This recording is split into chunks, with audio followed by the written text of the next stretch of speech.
September 29th, that's when a new law becomes official in Ohio, and it has to do with financial exploitation and the elderly. The Adult Protective Services law in the state is adding additional mandated reporters to report exploitation to your local APS. So basically meaning financial planners, bank institutions, CPAs, even credit unions will be required to report any abuse or unfair treatment to Adult Protective Services.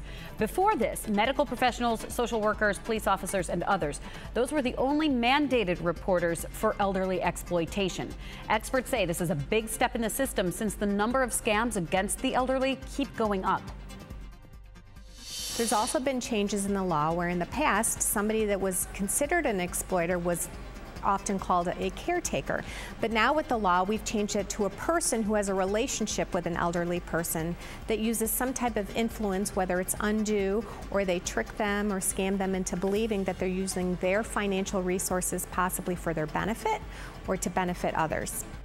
If you suspect someone is being exploited financially in Cuyahoga County and they are over the age of 60, you can contact Adult Protective Services at 216-420-6700 to make a report.